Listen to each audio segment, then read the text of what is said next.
وہ لوگوں کو تاناشاہی کی مخالفت کے لیے بھڑکانا نہیں چاہتا تھا۔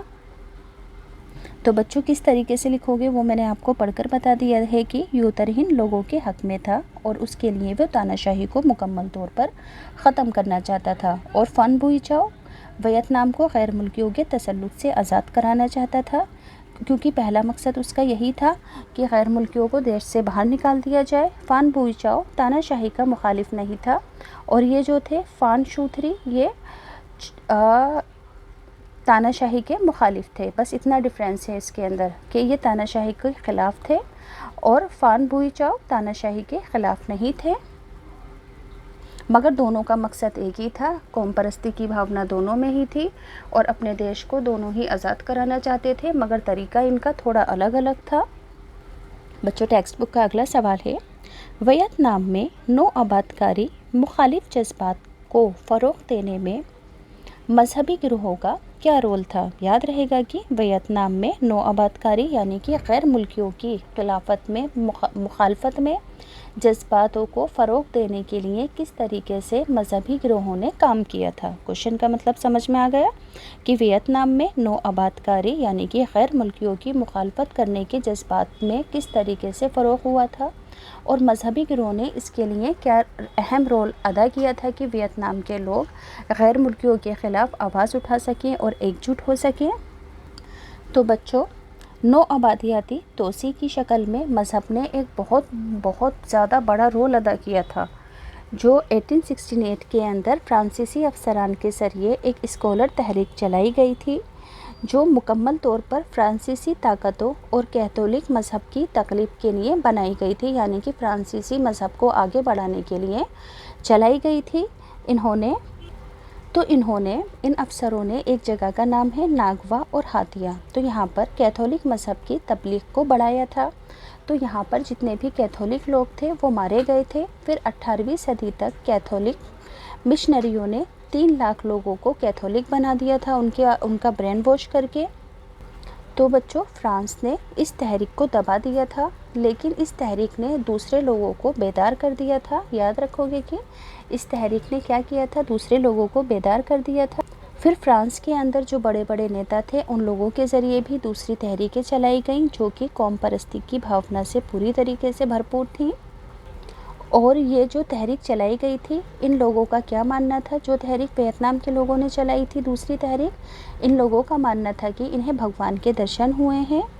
ان میں سے کچھ مذہبی تحریریں فرانس کی حمایت کرتی تھیں، لیکن باقی جو تحریکیں تھیں مکمل طور پر فرانس کی مخالفت کرتی تھیں۔ تو بچوں آپ کو یاد رہے گا کہ جو مذہبی تحریک چلائی گئی تھی وہ فرانس کے ذریعے دبا دی گئی تھی۔ کس طریقے سے دبائی گئی تھی وہ بھی پڑھ کر بتا دیا ہے۔ تو دیکھو ایگزام میں کس طریقے سے لکھو گے کہ نو آبادیاتی توسیع یعنی کہ اس کے بڑھاوے کی شکل میں مذہب نے بہت بڑا رول ادا کیا تھا۔ 1868 میں افسران کے ذریعے چلائی گئی اسکالر تحریک مکمل طور پر فرانسیسی طاقتوں اور کیتھولک مذہب کی تبلیغ کا ایک طریقہ تھا۔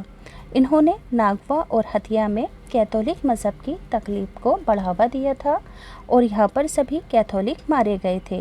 18ویں صدی تک کیتھولک مشنریوں نے 3 لاکھ لوگوں کو کیتھولک بنا دیا تھا۔ فرانس نے اس تحریک کو دبا دیا، لیکن اس تحریک نے اور دوسرے لوگوں کو بیدار کر دیا تھا، ان میں اویئرنیس لا دی تھی کہ سامراجیت کی مخالفت کرنے کی اویئرنیس لا دی تھی اس تحریک نے۔ ویتنام کے جو بااثر لوگ تھے ان کے ذریعے بھی اور بھی دوسری مذہبی تحریکیں چلائی گئی تھیں، اور یہ جو مذہبی تحریکیں چلائی گئی تھیں ان لوگوں کا ماننا تھا کہ انہیں بھگوان کے درشن ہوئے ہیں۔ ان میں سے کچھ مذہبی تحریکیں فرانس کی حمایت میں تھیں جو کہ انڈو چائنا میں چل رہی تھیں، مگر باقی کی جتنی بھی تحریکیں تھیں وہ مکمل طور پر نو آبادیاتی نظام یعنی کہ غیر ملکیوں کے نظام کے خلاف تھیں۔ اس طرح ان مذہبی تحریکوں نے سامراجی خیالات کی مخالفت کرنے کے لیے لوگوں کو بیدار کیا تھا۔ یاد رکھو گے کہ ان سبھی مذہبی تحریکوں نے کیا کیا تھا، فرانس کی یعنی کہ سامراجی خیالات کی مخالفت کرنے کے لیے لوگوں کے اندر جوش پیدا کیا تھا، ان کو بیدار کیا تھا۔ اگلے سوال کو دھیان سے سنیں گے کہ ویتنام میں شہنشاہیت مخالف جدوجہد میں عورتوں کا کیا رول تھا، یعنی کہ تاناشاہی کے کے خلاف جو جدوجہد کی گئی تھی اس میں عورتوں نے کیا رول ادا کیا تھا؟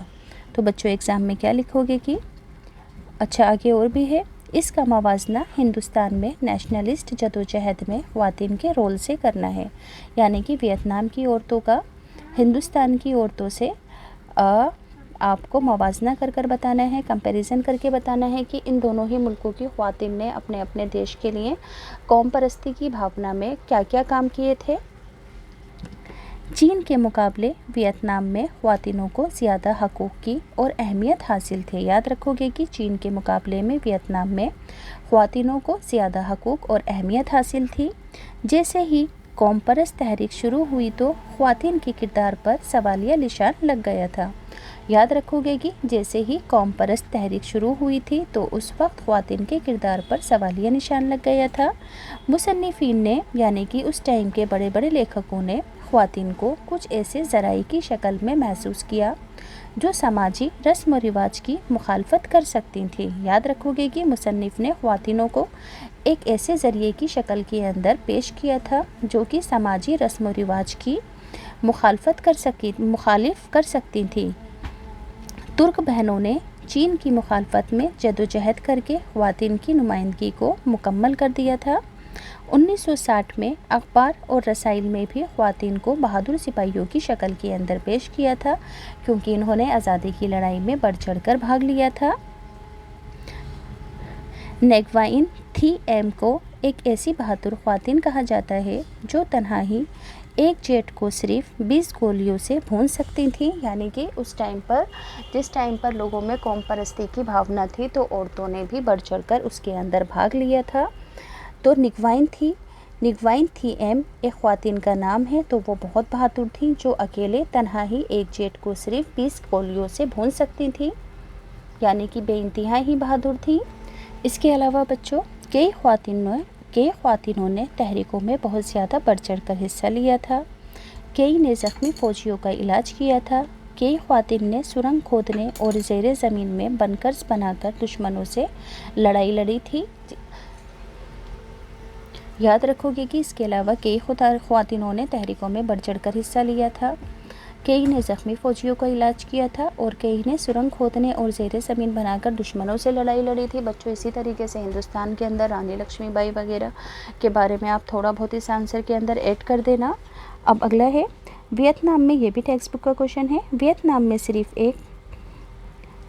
ایک تہائی طالب علم فارغ التحصیل ہونے کے امتحانات پاس کر سکتے تھے، یعنی کہ ویتنام کے اندر جو فرانسیسی حکومت تھی وہ ویتنام کے جو نوجوان تھے ان کو ڈگریاں نہیں دیتی تھی، ان کو پاس نہیں کرتی تھی۔ اس کی کیا وجہ تھی؟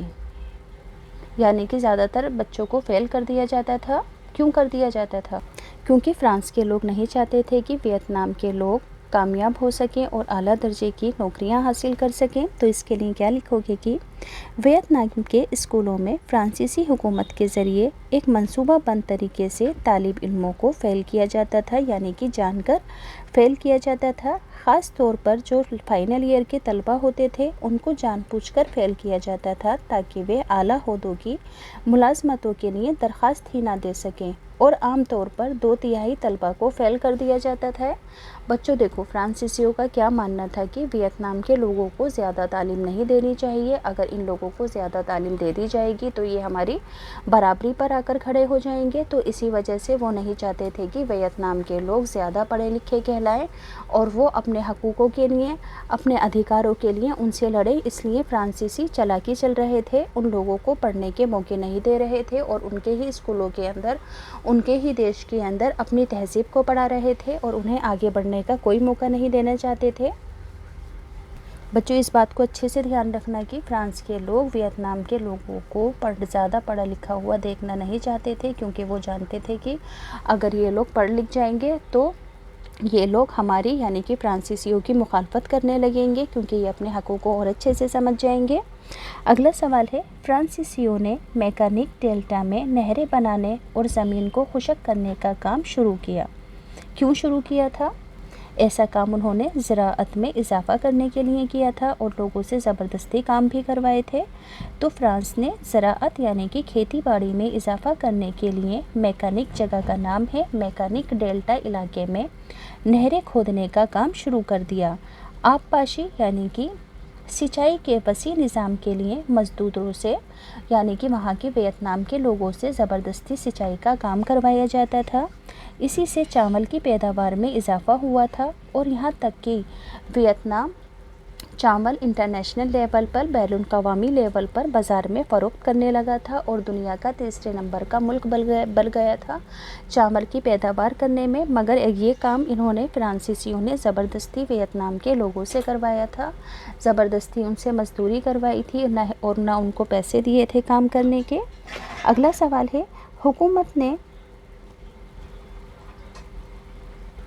اسکول کا نام ہے یہ سائیکون ٹیوٹو گرلز اسکول کو ان طلباء کو واپس لینے پر کیوں مجبور ہونا پڑا تھا جنہیں اس نے نکال دیا تھا؟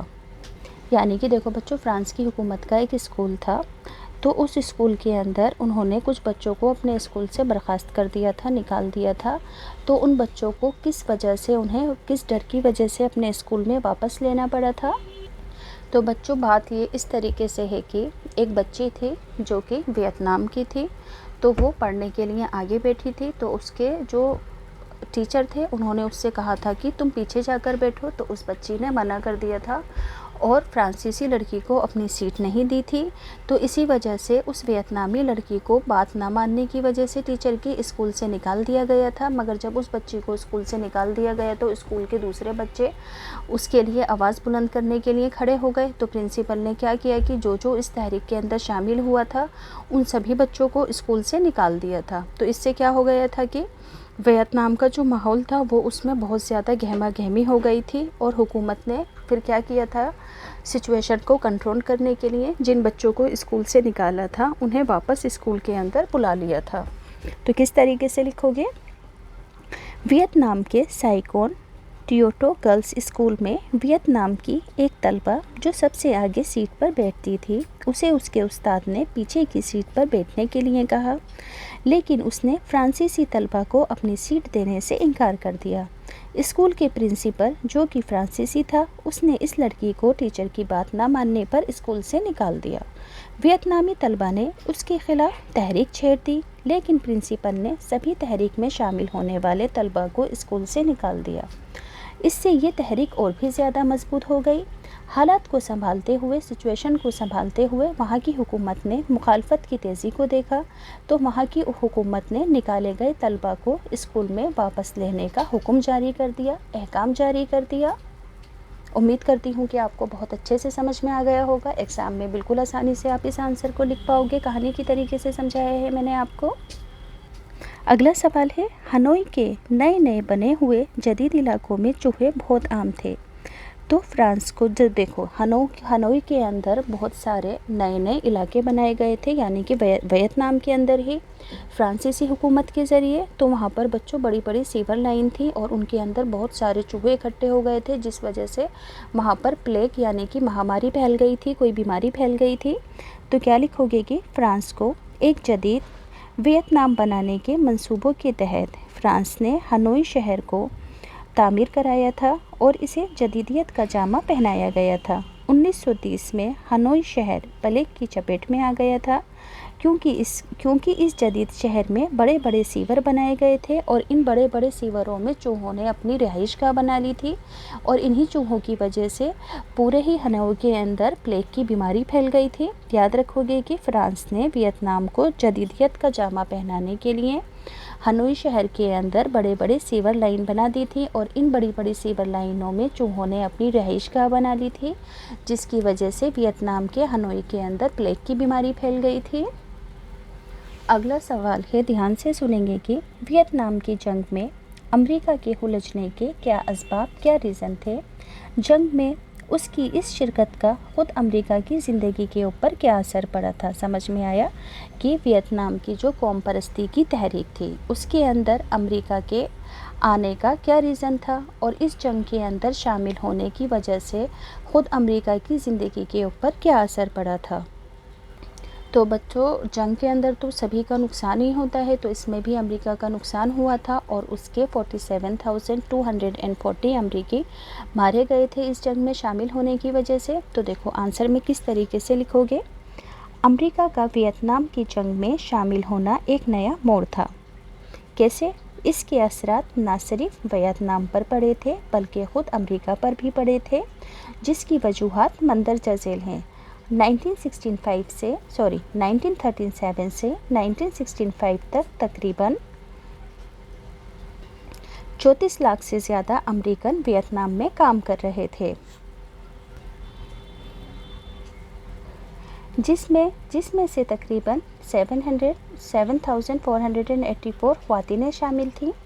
حالانکہ امریکہ میں جدید تکنیک موجود تھی، لوگوں کی صحت کا بھی خیال رکھا جاتا تھا اور تمام تر طبی یعنی کہ چکتسیہ سہولیتیں لوگوں کو عطا کی جاتی تھیں، وہاں پر اعلیٰ درجے کی تھی۔ پھر بھی اس جنگ کے اندر امریکہ کے 47,000 سے زیادہ امریکی لوگ مارے گئے تھے اور تقریباً 3,03,704 لوگ زخمی ہوئے تھے۔ اس جنگ کا امریکہ پر بھی بہت بڑا اثر پڑا تھا۔ امریکی عوام نے حکومت کو ایک عدم تحفظی جنگ میں کودنے کے لیے مجرم قرار دیا تھا۔ یاد رکھو گے کہ وہاں کی عوام جو تھی امریکہ کی حکومت سے ناراض ہو گئی تھی کہ آپ نے کیوں ویتنام کی جنگ کے اندر کودے اور یہاں کی عوام کا اتنا نقصان کیا۔ تو اس جنگ کا امریکہ پر بہت برا اثر پڑا تھا۔ امریکی عوام نے حکومت کو ایک عدم تحفظی جنگ میں کودنے کا مجرم قرار دیا تھا۔ نوجوانوں کو جنگ میں بھیجا گیا تھا۔ مسلح افواج میں لازمی خدمت کے لیے یونیورسٹی کے طلباء کو شامل کیا گیا تھا، یعنی کہ ویتنام کی جنگ میں امریکہ جب کودا تھا تو اس سے امریکہ کے اندرونی حالت بھی خراب ہو گئے تھے۔ ویتنام کا تو نقصان آلریڈی پہلے سے ہو رہا تھا، مگر امریکہ کا بھی بہت زیادہ نقصان ہوا تھا، وہاں کے بہت سارے لوگ مارے گئے تھے۔ ٹیکسٹ بک کا اگلا سوال ہے، مندرجہ ذیل کو پیش نظر رکھتے ہوئے امریکہ کے خلاف ویتنام کی جنگ کا جائزہ کرنا ہے۔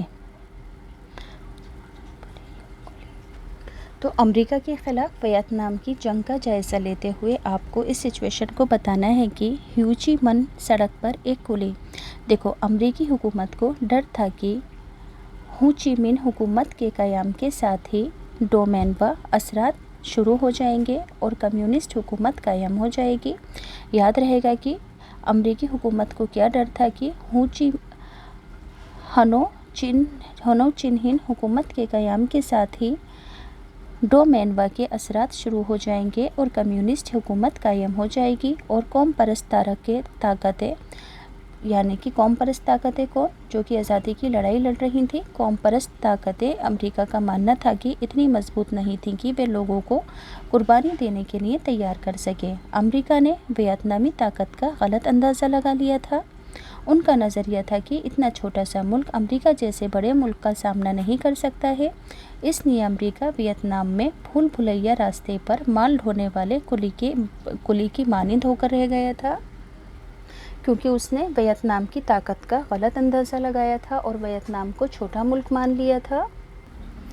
ایک خاتون سپاہی، تو ہیو چن من نے جو ٹریلیں بنائی تھیں وہ حقیقت میں جنگ کرنے کا ایک نایاب طریقہ تھا، یعنی کہ ٹریل کا مطلب بچوں وہ ایریا تھا جہاں پر جنگ سے ریلیٹڈ ساز و سامان رکھا جاتا تھا، جو زخمی لوگ ہو گئے ہیں ان کے لیے اس جگہ پر اسپتال وغیرہ بھی بنائے گئے تھے۔ تو کیا لکھو گے؟ ہیو چن من نے جو ٹریل بنائی تھی وہ حقیقت میں جنگ کرنے کا ایک نایاب طریقہ تھا۔ اس ٹریل کے دونوں طرف اسپتال بنائے گئے تھے۔ کئی علاقوں میں لڑکوں کے ذریعے غذائی یعنی کہ کھانے پینے کی چیزیں فراہم کی جاتی تھیں، لیکن یہ کام زیادہ تر ان ٹرائلوں کے اندر عورتوں کے ذریعے کیا جاتا تھا، جو کہ اپنی سائیکل کے اوپر یہ عورتیں اس ٹرائل کے لیے 70 کلو وزن کو لاد کر لے جاتی تھیں اور اپنی پیٹھ پر 25 کلو وزن لاد کر لے جاتی تھیں۔ امریکہ نے اس ٹریل کو بم کے ذریعے سے اڑانے کی کوشش کی تھی، مگر ان عورتوں نے دوبارہ سے پھر اس ٹریل کو بہت جلدی بنا لیا تھا۔ 1965 سے 1975 کے درمیان 17,000 مزدور ٹریل پر کام کرتے تھے، جن میں سے 70 سے 80% تک خواتینیں تھیں اور 1.5 لاکھ خواتین فوج اور دیگر خدمات میں بھی شامل تھیں۔ یاد رہے گا کہ ان ٹرائلوں کے اندر عورتوں نے بہت زیادہ بڑھ چڑھ کر حصہ لیا تھا۔ کیا کیا تھا انہوں نے کہ یہ 25 کلو وزن اپنی کمر پر لاد کے سائیکل پر لاد کے لے کے جاتی تھیں، 70 کلو وزن اور 25 کلو وزن اپنی کمر پر لاد کر لے کر جاتی تھی ان ٹرائلوں کے اندر سامان دینے کے لیے، تاکہ فوجیوں کی اور قوم پرستوں کی مدد ہو سکے۔ تو امریکہ نے اس ٹرائل کو اڑا دیا تھا، مگر ان عورتوں نے اس کو دوبارہ سے بنا لیا تھا، اور 1965 سے 75 کے درمیان 17,000 مزدور ٹرائل پر کام کرنے لگے تھے، جن میں سے 70 سے 80% عورتیں ہی شامل تھیں اس ٹرائل کے کاموں کے اندر، تاکہ وہ ویتنام کی آزادی کو حاصل کر سکیں۔ اسی وجہ سے یہ ٹرائل یعنی کہ یہ جگہ بنائی گئی تھی، اور یہاں پر 1.5 لاکھ خواتین یعنی کہ 1.5 لاکھ خواتینوں کو، جو خواتینیں تھیں اس ٹرائل کی 1.5 لاکھ خواتین فوج کے اندر بھی شامل تھیں اور بھی دوسری خدماتیں دے رہی تھیں۔ اب بچوں ٹیکسٹ بک کے کوشچن آنسر ختم ہوئے ہیں۔ اکثر ایگزام میں پوچھے جانے والے موسٹ امپورٹنٹ ریپیٹڈ کوشچن ہیں، نو آبادیات کو اتنا ضروری کیوں سمجھا جاتا تھا؟ یعنی کہ ان دیشوں کو جن کے اوپر غیر ملکیوں نے قبضہ کر رکھا تھا، ان جگہوں کو غیر ملکی بہت زیادہ اہم کیوں سمجھتے تھے؟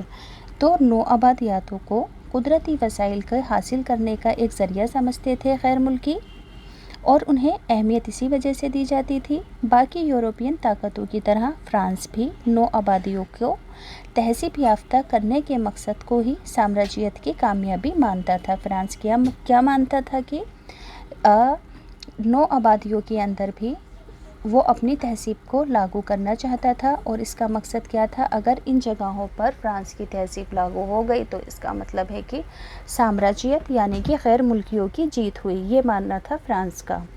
فرانس نے ویتنام کے لیے فرینچ اسکول کیوں بنوائے تھے؟ تاکہ وہ اپنی فرانسیسی تہذیب کو ویتنام کے اندر بڑھا سکے۔ کیا لکھو گے کہ ویتنام عوام چین کی تہذیب کو مکمل طور پر اپنا چکی تھی، جیسے کہ میں نے اسٹارٹنگ میں انٹروڈکشن میں بتایا تھا۔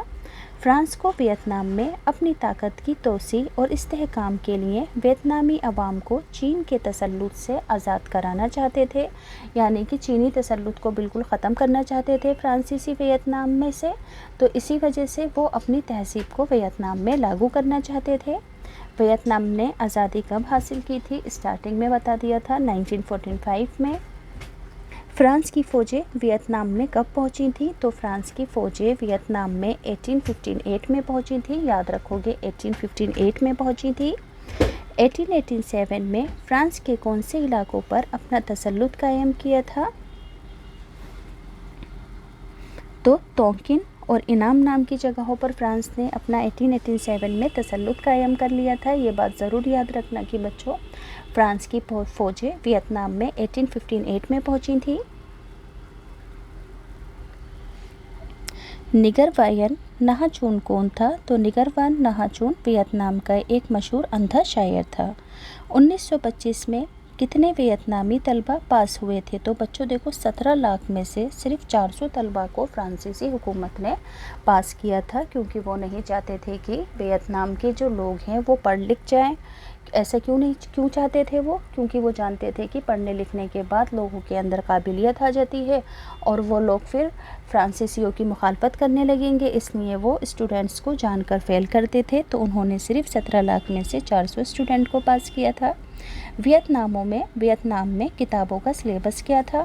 تو کتابوں میں فرانس کی تعریف کی جاتی تھی، سامراجیت یعنی کہ غیر ملکیوں کے حق میں خیالات کو مضبوطی عطا کی گئی تھی۔ کتابوں میں ویتنامی لوگوں کا بیان کس طرح سے کیا جاتا تھا؟ تو انہیں بہت زیادہ غریب اور غیر مہذب دکھایا جاتا تھا، تو ہم پرست اور غیر تہذیب لوگ جو صرف مزدوری کے لائق ہیں۔ 1931 میں ویتنام چاول کی پیداوار میں کس مقام پر تھا؟ تو تیسرے مقام پر تھا۔ تھائی لینڈ کا قدیم نام پہلے کیا ہوا کرتا تھا؟ سیام ہوا کرتا تھا۔ ویتنام کی معیشت کن باتوں پر ڈیپینڈ تھی، یعنی کہ وہاں کی کمائی کس چیز سے ہوتی تھی؟ تو وہاں کی کمائی چاول اور ربڑ کی کھیتی پر، لوگوں کی جو کمائی تھی آجیویکا تھی چاول اور ربڑ کی کھیتی پر منحصر تھی۔ زراعت کی نئی تکنیک یہ نہیں کرنا ہے۔ نو آبادیات میں تعلیم کا مقصد کیا تھا؟ تو وہاں کے قدیم لوگوں کو تہذیب یافتہ کرنا، غیر ملکیوں کا